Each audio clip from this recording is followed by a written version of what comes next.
Fox Business Alert, stocks continue to rock, and with the Dow's modest advance today, it is now close to 8% this month. So setting the stage for what could be the best September performance in more than 70 years. And keep in mind, this is historically the most problematic month for the markets, not that other scary one, October. Economic numbers have looked good, but they have looked good before, and inflation's been in check, but it's actually been in check for a while. And mergers have been coming back, but they've been back for quite a while. So what's new here? This growing Democratic mutiny over extending all the Bush tax cuts. The more piled on, the more the Dow's gains have piled up. A connection to Jonathan Honig, Tom Belesis, and Carolyn Heldman, all with me now. Jonathan, your thoughts on that? Well, Neil, of course, many factors affect the market, especially given all the intervention that government has provided in the last couple of months and couple of years. Yeah, but I'm going with this one, Jonathan. Well, this has a factor, and I think that, Neil, there's no question that the fact that many politicians, even those on the left, are reconsidering the tax hikes, I think is a positive trend, a longer-term positive trend. I chalk it up to what, you could call perhaps the Tea Party effect. But even the president in the last couple of weeks has attempted to appear a little bit more pro-business. There's no question that longer-term, that is a positive effect for the markets and for the economy as a whole. Tom? Well, I think the effect of monetary policy is uncertain. And I do believe right now on spurring economic growth, you have to cut capital gains tax to spur economic activity and fuel job growth. What if this likely extension doesn't get extended? I think you're going to have a retraction in spending from businesses, which is going to... What about Wall Street? Wall Street, too, is going to retract because, again, at the end of the day, they don't know what the rules of the game is. I mean, you have all this cash in the books, and no one wants to spend. Why? They don't know the direction of which we're going in terms of the economy. So it's a direct correlation where if you cut capital gains and you keep taxes low, people are going to spend, which is going to spur economic growth. Caroline, what do you make of this? Well, Neil, I think it will be very difficult for the Republicans to get the 60 votes that they need in order to extend it for the top 2%. I do think that the middle-class tax cut will go through, which will directly stimulate the economy because what we're missing here is demand. The reason that companies are stockpiling is that there was enough slack what for if they them don't to need not it in do the additional Senate? You're hiring. right, getting the 60 votes, by the way, for either party is difficult. But they got to complete this and sew it up in the House. And now we've got 40 Democrats who say no way. So this thing's dead unless they change something, isn't it, Carol? Well, I would hope that it is. I mean, I'm definitely opposed to it. And if it does pass now, it will be made possibly permanent. No. What I meant, Caroline, I'm sorry I wasn't clear. This idea of not extending the Bush tax cuts on the rich is dead because the votes aren't there in the House to put a nail in the coffin. Well, that's quite possibly the case, Neil, but I'm looking more closely at the Senate where I think it will be a harder battle. And unless Democrats capitulate in some late electioneering and pass it for the top 2%, I would be shocked if it passed in the Senate. And Neil, they haven't. And that's, I think, that what haven't changed. Even if these tax cuts get extended, which it doesn't look like they will, the Democrats' main philosophy, basically of redistribution of, as the gentleman earlier on from the VC firm, taking from the rich to give to the poor, that still remains at the center of their economic policy. Even if the tax cuts get extended, that hasn't changed one bit. Bottom line, he seems to be saying don't get your hopes up. You know what? He may be right. All I can tell you that... He's not a movie star. You are. He's going to be at Wall Street 3. Yeah, sure. Neil, all I can tell you is that recent studies like today in the Wall Street Journal say that you got to keep capital gains taxes low. That's how we're going to fuel. Didn't you hear of venture capitalists? They don't matter. Well, listen, they do matter because you know what? People want their money for themselves to spend in their business. They don't want the government controlling their money. And that's how we're going to spur economic activity in this environment. All right, take a break here. Crude, rude, and lewd, but say this of Carl, he's got Andrew tied up in knots.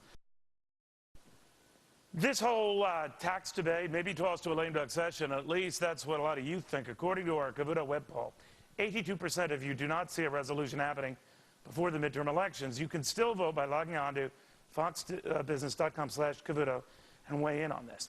Meantime, 23 years after declaring greed is good, Gordon Gekko is back kind of saying greed is, well, it's still good. In the Wall Street sequel, Wall Street Money Never Sleeps, the attack on money-hungry Wall Streeters never stops. This time featuring our very own Tom Belesis. Take a look at this. I just don't think it's a risk our debt should be taken right now, that's all. I'd wait. Wait? Yeah. Wait for what? Your beam me up Scotty hydrogen fusion deal? Well, now you're talking about something else. United Fusion Corporation, Stan. Come on, it's apples and oranges. Oh, really? Yeah. You mean the deal that we already sank $50 million into, Mr. Brainiac? Alternative energy is what biotech was 15 years ago, Stan. Come on, you were young once. You know that. Profits are not quarterly. The runs could be huge. We'll all be dead by the time your nutty professor mixes any money. Right, this coming from the guy who said Google was a bubble. Tom scared me. Could the movie end up hurting the image of all these Wall Streeters with some of the damage done by this rich Wall Streeter? In other words, you play such a convincing part that you reinforce the image, oh, they're all like that. Well, Oliver's a great storyteller. Oh, it's Oliver now. Oliver Stone is just Oliver. And remember, it's a story. It's a classic story about, greed, good Just like versus JFK evil. was the story. Well, yeah, well, you could say that. I mean, betrayal. I mean, with a list of strong characters like you have in a movie, like Michael Douglas, coming back and reprising the role of Gordon Gekko, Shia LaBeouf, Josh Brolin. I mean, all these list of characters make it for a great movie. But I haven't seen the whole movie. I've seen the clips, so I think I'm an authority and know more about this than you do. What I'm getting is a sense that we're back to the greed is good stuff.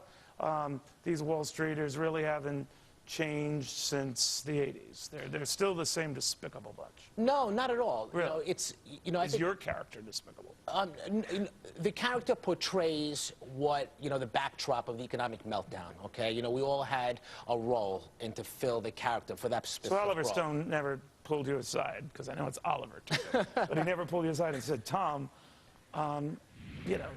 no offense to your crowd, but they killed us. No, not at all. I mean, Really? Oliver has said that, Wall Street's a great engine for capitalism, but, some people found more money in speculation, and he used that in the backdrop of the movie. That's why it made the movie so great. Right. And remember, Oliver's father was a stockbroker. He worked till he died, doing what he loved. So he was wasn't a bitter stockbroker. and taking it out. Absolutely not. All right, Jonathan, what do you make of that? Well, Neil, I'll reserve comment. I haven't seen the movie. The buzz so far isn't that good, despite, I know it's a very fine performance. But I Tom think is it's hard brilliant. to say that. Tom, you're I know looking Tom at a is future supposed to be Oscar winner. excellent. He's the star of the movie. Exactly. But I mean, honestly, Neil, this is a guy that is Oliver Stone, not Tom, who pals around with Hugo Chavez. I mean, he digs up and Tom, but Stone digs up the old tire cliche that Wall Streeters are evil, that they're out to get you, that they're crooks. He puts a new soundtrack on it for the 21st century, and this is just the same old tire cliche. this is old wine in new bottles, and I'm sorry that we never see businessmen depicted in a heroic sense, not as the evil, nefarious evildoers. And Carolyn, I know Tom. I know I don't even follow his career. He is a good guy, and he does look out for his investors, and he's not sort of this money-grubbing, shallow SOB that I think you might be portrayed as in the movie. I hope I'm wrong. But I'm wondering if that voiced the image again, that's more typical on Wall Street. Carolyn, what do you think? Well, Neil, I think that he's telling the truth about what happened in 2007 and 2008, and he's telling it probably in a complex way if it's anything like his previous movies. And I hope that the American public learns an awful lot about derivatives. What do you mean and he's telling it in a complex way? Did you see JFK? Well, There's a whole I generation of like the movie kids who grew up thinking that's what happened. Well, he provided many different angles, though, as he did with the movie W, which I took my students to, and my more liberal students thought that it was just a conservative piece. You took him to see W. Well, of course, I take him to see all political movies that I possibly can, and I believe that he tells it in a more complex fashion than simply just painting them with a broad brush. Although in this instance, this does paint with a broad brush. This does paint with a broad brush. Right. Because I assume this movie has a long section about Barney Frank, about the Community Reinvestment Act. He probably got a whole hour just on Fannie and Freddie, right? Oh, come on. No, do they criticize politicians? You can't blame the government for increasing liquidity in the market. I don't care about liquidity. I care about Tom, the movie star. Do they criticize politicians or just kind of make you guys criticize, the part of the system that failed the people? I mean, at the end of the day, what Oliver puts together is a story. I think that is so cool you can keep calling him Oliver. Yeah. Really... So we built a great relationship. I mean, making a movie is like going to war. So when you make a movie let me answer with a couple your cast members... questions. I hear that some big-name talent from CNBC, that's all I'm going to say, had speaking roles in this movie. In fact, they came in to read script. I was not asked, although I'm told that yours truly. They pulled audio from some of our newscast here. Could very well be things that I did. I don't know if it's Cavuto or Your World's on Fox News. And I was told there was more. But, Tom, here's the Fox News alert. For aesthetic reasons, Oliver Stone cut me out. That's true. I heard for aesthetic reasons. And since you and Oliver are like that, How dare he? how dare he is right. How dare he? Have you heard that? Neil, I have not heard that, but I mean, to cut you This out could of the affect movie, the crowds that show up. I mean, yeah, I agree. So he never pulled you aside and said, no offense, Tom, you're talking to Neil. I would no sooner have him in my movie than the Man on the Moon. No. He never said that. Never said that. I think he did, and you're just not saying because never you don't said want to hurt my feelings. No. Jonathan, are you offended by that? well, Neil, I'm not offended you're in the movie. I wouldn't want to be in a movie. I think it's Yeah, with damn all due right. respect You're to damn Tom, right. I don't want to be in that movie. I think it's sorry. Yeah. The people who slit capitalism's throat, Neil, it's the businessmen. With all due respect to Tom, it's the Yeah. businessmen who stand up, who allow themselves to be betrayed as that money-grubbing Thank SOB, you. as you If said. asked, I will not star, This Mr. movie Belesis. was a lot of fun making. Oh, please, please. Caroline, are you despondent I'm not in the movie? I'm a little upset by that, Neil. You know, Understood. I would have loved to have seen you make your movie star debut. Yeah, well, it didn't happen. So, Oliver Stone, I don't care. I still love Tom. You are useless. Bye. Bye. See you tomorrow.